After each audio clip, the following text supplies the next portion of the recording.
This June, as the maritime industry observes the International Day of the Seafarer, under the theme Carrying World Trade, Carrying the Risks, we explore the human realities behind life at sea. Through the voices of maritime professionals who have lived the experience, we'll hear stories of responsibility, sacrifice, resilience, and the pressures that come with keeping global trade moving. I sat with officer candidate Blake Nash, a former CMU cadet who gained experience working aboard private yachts and now serves as a discipline officer at the Faculty of Marine and Nautical Studies.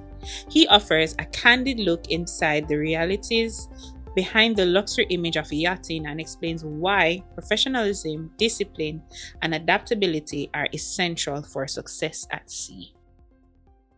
Welcome, Officer Nash. Hi, thank you. All right, great. It's our pleasure to have you with us. So my first question for you is, people often associate yachts with luxury and travel. What was one moment that showed you the reality behind that image that people look at? Okay, well, the reality behind that image for the owners or persons who charter vessels like that, yes, is very luxurious for them. But as a crew member, what broke the illusion for me was back-to-back long days, some sleepless nights where you have to upkeep a certain level of professionalism and a high energy.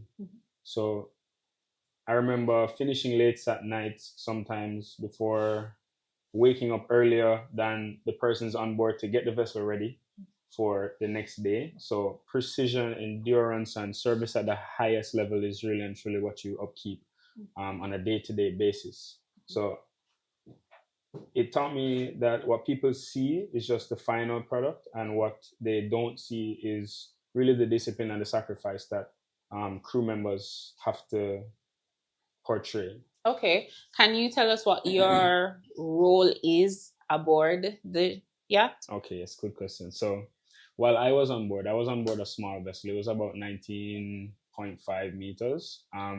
More or less most of the time it was myself and the captain. During some voyages we did have a second on board as well. So that did reduce some of the workload at times, but majority of the time it was just myself and the captain and the owner. So it was a private vessel. Whenever I had guests on board, it was the owner's guests. So that was essentially how the layout of that was. But my duties were deck work, navigation work. So I was a deckhand and a mate, as well as doing interior work.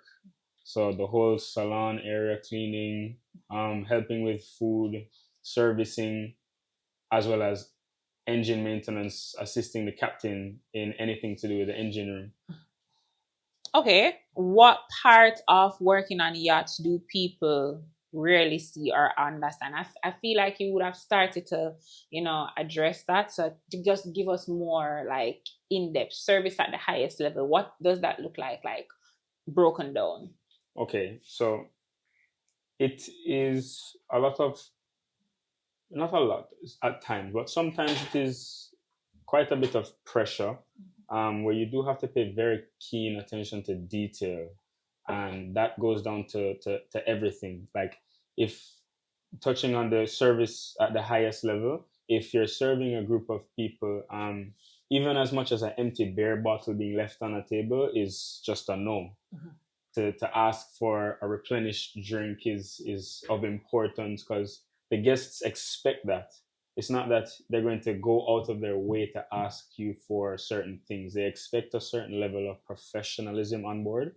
So that's something that you always have to keep in mind, even when you have other tasks in your brain that you have to execute. So you're kind of juggling different tasks at the same time. So they don't see the mental discipline that it requires when you're living and working on board. You kind of have to switch on and off, because you are living where you're working 24/7. So you have to upkeep that certain level of energy and professionalism the whole time. Right. Okay. It sounds like you're also a project manager. Like, you sound like a project manager at sea, because you're managing different things. Okay. So how important is discipline, presentation, and professionalism in that environment? So they're everything. In that environment, those things are they're not optional. Um, they're quite literally the baseline of how you are to conduct yourself. So discipline ensures that there is consistency. Presentation reflects, the pride in your work, and the professionalism builds trust, especially when you're dealing with high level clients as well as their guests. So you're not just representing yourself, but the vessel, the captain, and the entire operation, as well as the owner, because the owner expects for you to show that what they have going on is of a certain standard or stature that it essentially could impress whoever it is that they may invite on board. So one small mistake in presentation or your attitude especially can change how everything is perceived by someone on the outside who was invited on board. Right. Okay, so I'm proud to say that you are a CMU cadet. You're a CMU Spartan. As am I. And I would want to ask, reflecting back on your time at CMU and going through the program here at the Faculty of Marine and Nautical Studies, how did that experience prepare you for the expectations that you have met at sea so far? Okay, well, I can speak for myself. I took the whole experience here at CMU very seriously, as I was able to matriculate into the highest position of a cadet here. So CMU gave me a good structure, a good foundation to build myself off of. The paramilitary aspect, especially, helped build discipline that you definitely need, and a respect for hierarchy. So even though things may not be going the way you want it to go, or you may think it's easier to do things certain ways, you have to just respect the structure that's on board. So it wasn't just about the academics, but about developing a mindset of being able to follow orders and adapt quickly, and be able to operate with a clear mindset when you're under pressure, because you can't run away from that. You'll definitely have those times. So when I got on board, I realized that a lot of what we were trained here for, in terms of the punctuality, your presentation, the work that you present, chain of command, wasn't just a theory, but it is exactly what the industry expects of you. Right. Okay.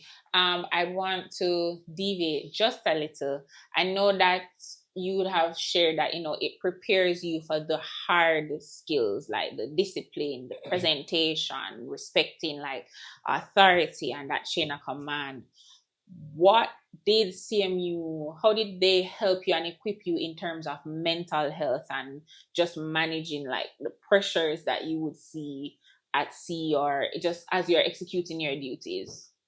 Okay, well, I was one who I believe went a little bit further in terms of researching what the reality on board is like, which I think is a very important thing for persons who are aspiring to be a seafarer to do. You really should get a full understanding and be knowledgeable about what it is that you're really getting into, because your mental is probably a little more important than the discipline and the other things that you have to carry, because without that you can't display those things properly. But CMU, in terms of the assessments that we are required to do in class, the studies and the research that we have to do, we have to read case studies on people who don't necessarily have their mental all together, and you can see the outcomes that may result in.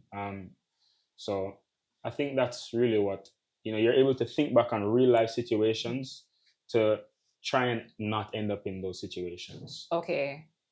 Was there like a case study that you did that kind of stood out to you and you're like, okay, definitely going to have to take this as a lesson, or this as like that gem, that nugget, something that just you carry with you as you execute duties? Well, I can't remember the name of the vessel, but I do remember a case study where a cadet due to commercial pressures, and like when reaching on board, realize that what you are taught in terms of how it should be in black and white is not necessarily how it is on board.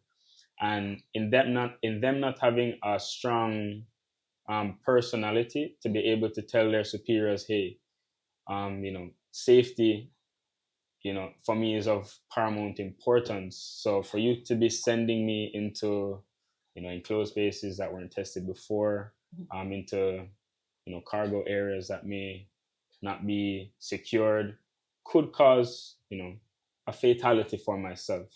Some cadets have actually ended up dying or causing problems that would jeopardize the safety of the ship itself due to their superiors' negligence. So you should be strong enough mentally and knowledgeable about what you're doing, so that if it is that you see that you're running down a path that is definitely going to lead in a negative outcome, you can stop it from the get-go to say, hey, I am absolutely not doing that until you go and test that space, so I can know that there's enough oxygen in there for me to spend an X amount of time.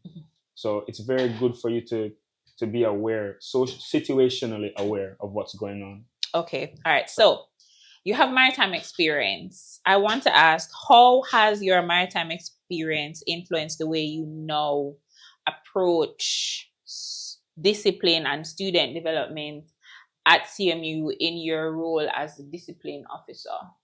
Okay. Well, it's made me more intentional in how I go about speaking to the cadets, and now I'm able to connect real world situations and outcomes to them, and I'm able to correct misconceptions that they may have, because especially in yachting, a lot of people think of yachting as a walk in the playground. Like it looks like a nice lifestyle on Below on deck. pictures, right? And Below things deck like below deck. Mediterranean. Serious misconception. Yes, it is, can be similar to that on some days, but it doesn't really stress the reality of what's going on. Actually, in the yachting industry, people who are really in the yachting industry can't even watch below deck seriously like that, because they know it's a facade. Right? So I've seen what happens when standards drop at sea, where it can affect safety and operations. So when I work with students, I try to bridge the gap for them so they can actually see the real world of what it is to really be out there. So I want them to understand I want them to understand that what it how it may seem strict in training, is actually preparing them for the environments where there's no room for error. Right. Okay. Definitely no room for error. But I would want to know, this year the theme for International Day of the Seafarer, it is carrying world trade, carrying the risks. How do you interpret that from your experience at sea? Okay. Carrying world trade, coming from the perspective of yachting, is a little different, because world trade would really and truly be speaking of the transportation of goods and services internationally, when really and truly you're dealing with luxury, leisure. So, but the theme is powerful, and it does highlight something that people overlook. So the maritime industry is a backbone of global trade, but operates in environments where there are unpredictable and very high risk situations. But alongside the risks like weather conditions, mental challenges, human error, and even mental and physical fatigue, I've seen how quickly situations can change. One moment when everything is calm, and the next thing you're dealing with, something in the engine room that might have broken or blown, filling up with water when you're so tired, but the work continues. Things happen very unexpectedly, and at in the middle of the night, when you're at 3 a.m.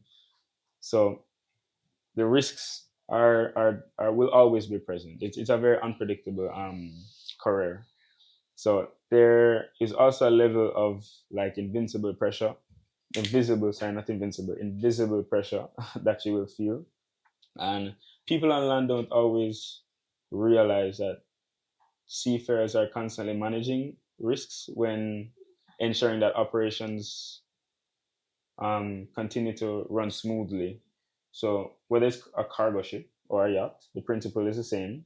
When you're responsible for lives and assets and the actual mission at hand, it's very important. Okay. So as we wind down our conversation and as you reflect on your experience and just where you are currently, what advice would you give students preparing to enter the maritime space? You know, they want a career in the industry. What knowledge or wisdom can you pass on to them? The things that you learn in your first and second year may seem very fundamental while you're doing it, but when you continue going through the program, it's quite literally building blocks. So it's not like high school where you might learn a subject that you figure, oh, I'll never use statistics in my life. I'll never use calculus in my life. But when you're in years, when you're beginning the program, the things that we try and instill in you in the very beginning, once you get it and it becomes second nature, it builds you so much more of a person when you're ready to leave and go out into the real world. So taking your training seriously, even the parts that seem small and repetitive, those are the things that will define you and build your performance later on. Building discipline early, because once you're out there, no one's gonna slow things down for you to catch up. Also staying adaptable. The industry is constantly evolving. People who succeed are the ones who can learn and adjust quickly and keep improving on, even if you make mistakes. It's okay, everyone makes mistakes, but once you can actually learn and keep improving is where you will see yourself succeed. And maybe the last thing is like finding out your why. Like the career is demanding, so you need a clear reason to keep yourself grounded and motivated internally. You need to be able to internally motivate yourself to keep yourself going when things are rough, because like when you're here in your home and you have your friends and your family, there's just always someone to pat you on the back and kind of tell you, hey, keep going, it'll be okay. But at sea you might not have that, especially when you're working on a small vessel by yourself with the captain. I think I'm a good personal motivator. I didn't really have any issues per se, but I can see how someone who doesn't have the same extroverted, outgoing personality as myself would definitely have an issue. So, yep. Okay, not a problem. Thank you so much for sitting with me, Officer Candidate Nash. I do wish you all the best in your future endeavors. Thank you. And I'm sure the cadets who are joining the program, when they encounter you, they will have a very memorable experience. So happy International Day of the Seafarer. Thank you.